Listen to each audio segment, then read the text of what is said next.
wabarakatuh. Salam sehat dan sukses selalu untuk Anda pada kesempatan kali ini.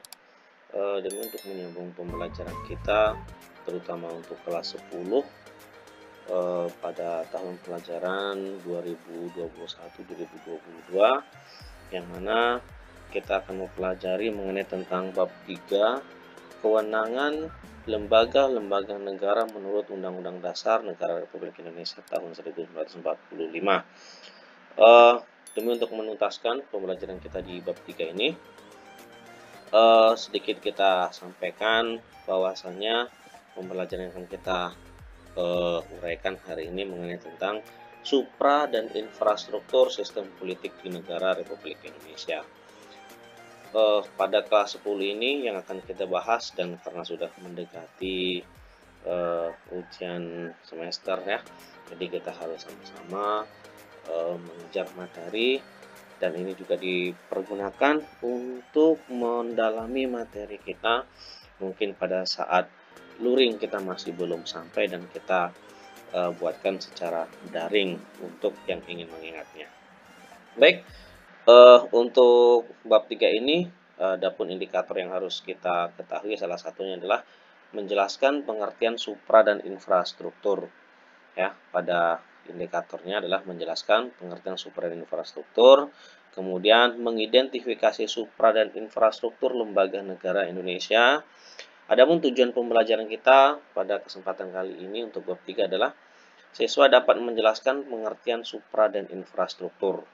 Ya, jadi nanti setelah kita mempelajari bab 3 ini, kepada siswa dan siswi diharapkan dapat menjelaskan pengertian supra dan infrastruktur. Kemudian yang kedua, siswa dapat mengidentifikasi supra dan infrastruktur lembaga negara.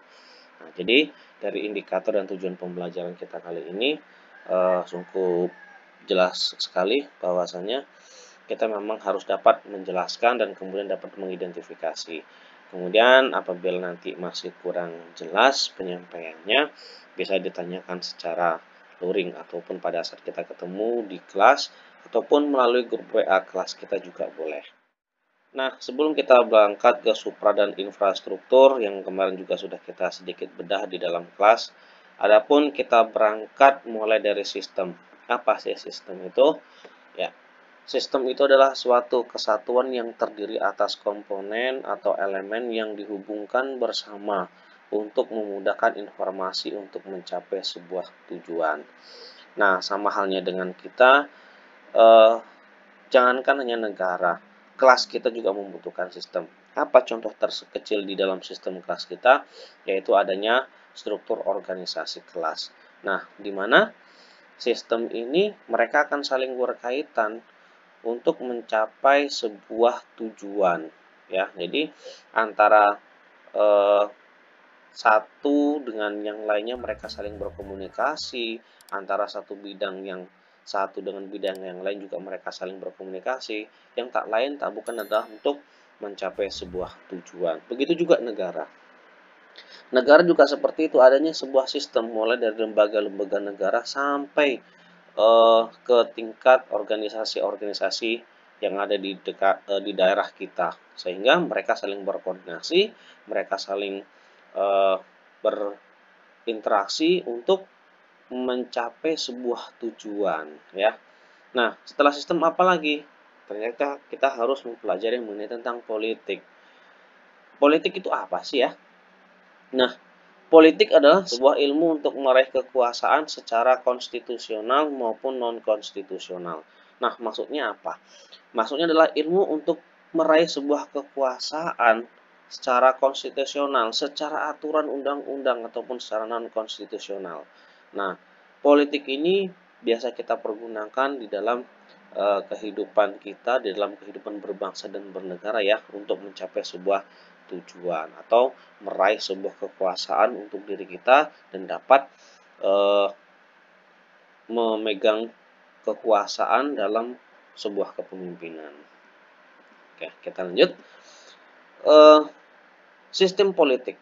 Nah, jadi tadi kita sudah membahas sistem dan politik. Nah, sekarang kita coba kalau kita gabungkan antara sistem politik itu apa? Ya. Pengertian dari sistem politik kita lihat dahulu dari para ahli dulu. Nah, para ahli menyebutkan bahwasanya yang pertama dari Sri Sumantri ya mengatakan bahwasanya sistem politik adalah pelembagaan dari hubungan antar manusia yang berupa hubungan antara suprastruktur dan infrastruktur politik. Nah, di sini Sri Sumantri mengatakan bahwasanya sistem politik adalah merupakan sebuah lembaga yang menghubungkan antar manusia atau hubungan antar manusia yang berupa antara supra dan infrastruktur politik yang ada di Negara Kesatuan Republik Indonesia. Kemudian yang kedua, menurut Garbel Armot, sistem politik adalah sistem interaksi yang ditemui dalam masyarakat yang merdeka, yang menjalankan fungsi integrasi dan adaptasi. Jadi Gabriel mengatakan bahwasanya sistem politik adalah interaksi, ya, interaksi yang ditemui dalam masyarakat. Jadi pengertian dari sebuah sistem politik ini sangat banyak sekali kita temukan di dalam masyarakat yang merdeka. Maksud dalam masyarakat yang merdeka adalah masyarakat yang tanpa adanya tekanan, ya. Kemudian dia menjalankan fungsi integrasi dan adaptasi antar sesama manusia. Kemudian, bagaimana dengan Indonesia? Nah, kita lihat bagaimana dengan Indonesia. Menurut M. Budiana, sistem politik Indonesia adalah sebuah sistem politik yang demokratis. Ya, M. Budiana mengatakan sistem politik Indonesia adalah sebuah sistem politik yang demokratis, yang bersendikan kepada nilai-nilai lokal Indonesia, yaitu Pancasila. Nah, menurut Budiana, sistem politik Indonesia adalah sebuah sistem politik demokratis. Yang maksudnya demokratis seperti apa? Yang sudah kita bahas sebelum-sebelumnya adalah demokratis dari kita, oleh kita, dan untuk kita. Ya, kemudian bersendikan nilai-nilai lokal. Yang maksud dengan nilai-nilai lokal bagaimana? Maksudnya adalah yang nilai-nilai yang terkandung di dalam Negara Kesatuan Republik Indonesia yang tertuangkan di dalam Pancasila. Berketuhanan, berkemanusiaan, persatuan, musyawarah, dan berkeadilan.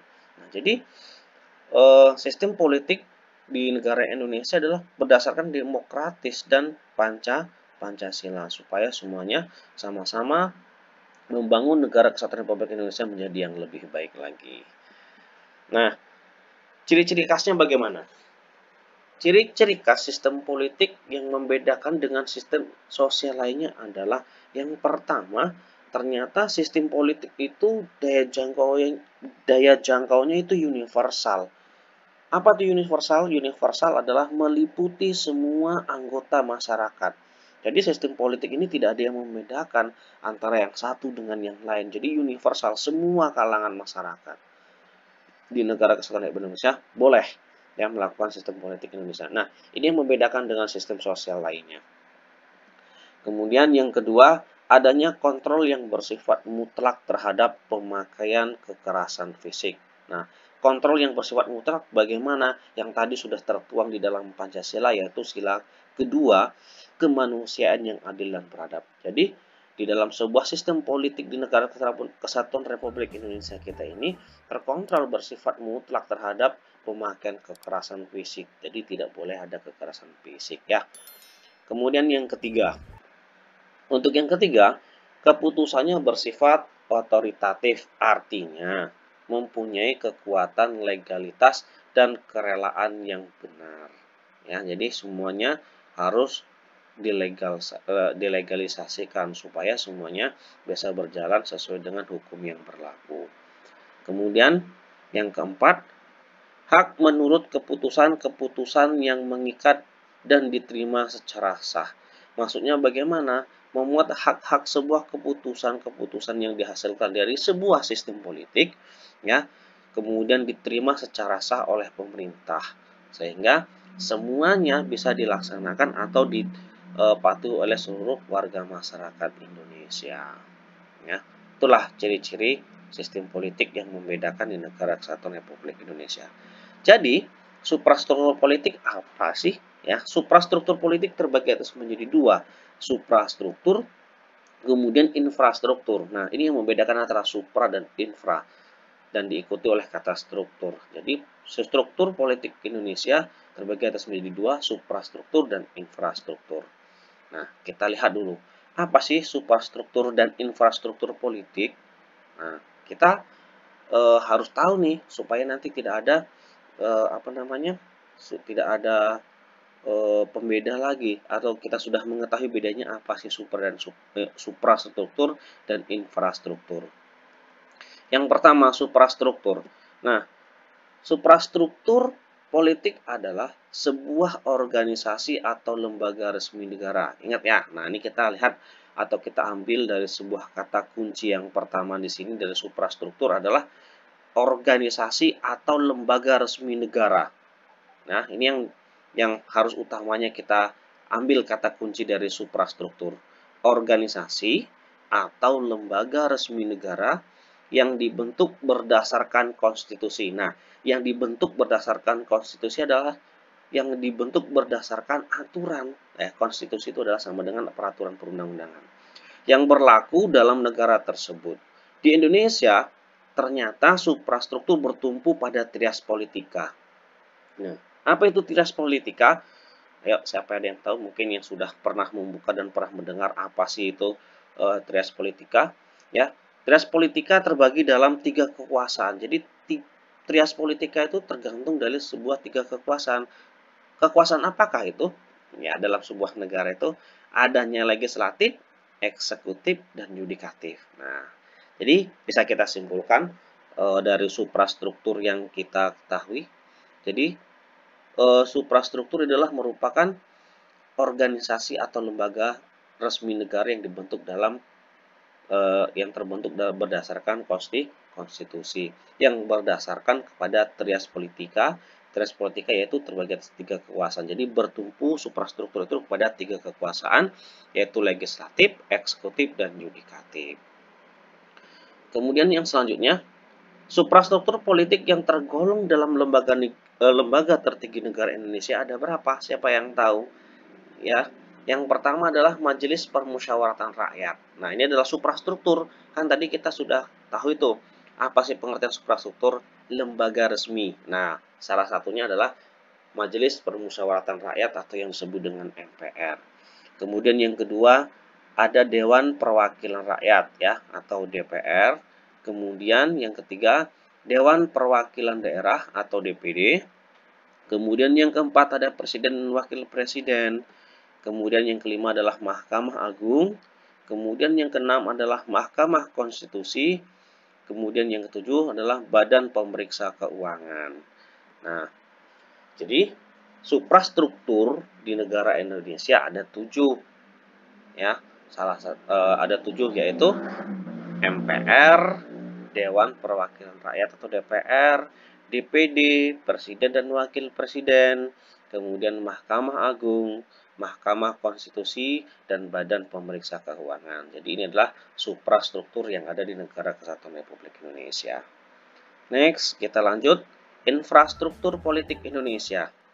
Kalau tadi kita sudah membahas suprastruktur, sekarang kita bahas apa sih itu infrastruktur. Infrastruktur politik adalah kelompok-kelompok kekuatan politik dalam masyarakat yang turut berpartisipasi secara aktif. Nah, infrastrukturnya adalah kelompok. Kalau suprastruktur adalah lembaga. Nah, infrastruktur adalah kelompok ya. Jadi, infrastruktur politik adalah kelompok-kelompok kekuatan politik di dalam masyarakat yang turut berpartisipasi aktif ya. Kemudian, infrastruktur politik di Indonesia meliputi keseluruhan kebutuhan yang diperlukan dalam bidang politik dalam rangka pelaksanaan tugas-tugas yang berkaitan dengan proses pemerintahan negara. Ya, jadi kalau di Indonesia itu meliputi dari seluruh kebutuhan yang diperlukan dalam bidang politik ya dalam menyelesaikan tugas-tugas negara. Nah, jadi sudah kita bisa bedakan kalau suprastruktur adalah lembaga dan infrastruktur adalah kelompok-kelompok kekuatan politik dalam masyarakat. Nah, di Indonesia banyak sekali organisasi loh. Ya, di Indonesia ternyata banyak sekali organisasi atau kelompok yang menjadi kekuatan infrastruktur politik. Tapi jika diklasifikasikan hanya ada 4, ya. Hanya ada 4 yang ada di Negara Kesatuan Republik Indonesia. Coba kita lihat. Yang pertama adalah partai politik. Mungkin siswa dan siswi mungkin sudah paham apa sih itu partai politik ataupun sudah mengetahui di dalam kehidupan sehari-hari kita, apalagi pada saat pada saat pemilihan umum ini sangat sering sekali muncul partai politik dan kita mungkin salah satunya yang pernah ikut di dalam partai politik atau dalam bentuk orasi-orasinya ya. Ya, apa sih partai politik? Ya, partai politik yaitu sebuah organisasi politik yang dibentuk oleh sekelompok warga, ya. Ingat, partai politik adalah organisasi politik yang dibentuk oleh sekelompok warga negara Indonesia secara sukarela, ya. Kenapa sukarela? Ya karena mereka ingin membuat sebuah partai politik untuk memajukan negara kesatuan Republik Indonesia atas dasar persamaan, atas dasar kehendak dan cita-cita untuk memperjuangkan kepentingan anggota, untuk kepentingan masyarakat, untuk kepentingan bangsa dan negara melalui pemilihan umum. Nah, ini tadi yang sudah kita lihat seperti background gambar kita. Ada KPK, ada Golkar, ada PDI, ada PAN, PKS, ada PKB, ada P3, Nasdem, terus kemudian ada Gerindra dan lain-lain sebagainya. Sangat banyak partai politik negara Indonesia. Nah, partai-partai ini terbentuk dikarenakan adanya persamaan kehendak, cita-cita. Untuk apa? Untuk memperjuangkan kepentingan anggota di partai politik itu sendiri. Kemudian untuk masyarakat, untuk bangsa dan negara kita, ya. Itu yang disebut dengan partai politik. Kemudian yang kedua, adanya kelompok kepentingan, ya. Apa sih kelompok kepentingan itu? Nah, kelompok kepentingan yaitu sebuah kelompok yang mempunyai kepentingan terhadap kebijakan politik negara. Kelompok kepentingan bisa menghimpun atau mengeluarkan dana dan tenaganya untuk melaksanakan tindakan politik yang biasanya berada di luar tugas parpol atau partai politik. Nah, ini yang sering kita lihat ini. Kekuatan-kekuatan ini, kelompok-kelompok ini mempunyai kepentingan terhadap kebijakan politik. Misalkan kalau sebuah kebijakan-kebijakan dari partai politik tadi ada yang tidak pas, maka kelompok kepentingan inilah yang akan melakukan orasinya mungkin di jalan. Contohnya adalah dari kelompok kepentingan elit politik, pembayaran pajak, sertifikat dagang, lembaga swadaya masyarakat atau LSM, kemudian serikat buruh dan sebagainya. Nah, itu adalah merupakan sebuah contoh dari kelompok-kelompok kepentingan, ya. Kemudian yang ketiga adalah kelompok penekan, ya. Kelompok penekan, apa sih itu kelompok penekan? Kelompok penekan yaitu salah satu kelompok yang bertujuan untuk mengupayakan atau memperjuangkan keputusan politik yang berupa undang-undang atau kebijakan politik yang dikeluarkan pemerintah sesuai dengan kepentingan dan keinginan kelompok mereka. Jadi, kelompok penekan ini adalah bertujuan untuk mengupayakan atau memperjuangkan dari sebuah keputusan-keputusan yang dikeluarkan oleh partai politiknya untuk bisa dipertahankan. Salah satunya adalah undang-undang atau kebijakan politik ya untuk kepentingan bersama.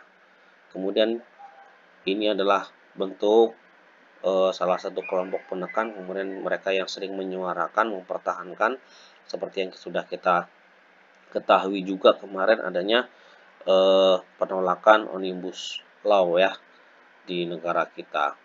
Kemudian yang keempat adalah media komunikasi politik. Ya, media komunikasi politik ini sering kita lihat atau sering kita pakai oleh kita dalam kehidupan sehari-hari, yaitu sarana atau alat komunikasi politik dalam proses penyampaian informasi dalam pendapat politik secara tidak langsung baik terhadap pemerintah maupun masyarakat umumnya. Contohnya apa? Contohnya di sini adalah media komunikasi politik, ya seluruh media-media yang kita punya dari internet, dari Facebook, Instagram, YouTube, dan segala sesuatunya adalah juga salah satu media televisi ataupun acara-acara dari televisi itu mungkin dari acara-acara Mata Najwa, kemudian di LC, di TV One dan banyak lain sebagainya. Ya, jadi itu adalah sebuah sarana media komunikasi politik. Jadi setelah mereka turun ke lapangan dikabarkan oleh media sehingga masyarakat luas bisa mengetahui apa yang terjadi dari media-media yang sudah ada di negara Kesatuan Republik Indonesia, baik cetak maupun elektronik. Oke, terima kasih untuk hari ini atau materi kita kali ini. Mudah-mudahan materi kita bisa diterima dengan baik sehingga kita bisa mengenali Indonesia yang lebih baik. Ya, terima kasih. Sampai jumpa di lain kesempatan. Assalamualaikum warahmatullahi wabarakatuh.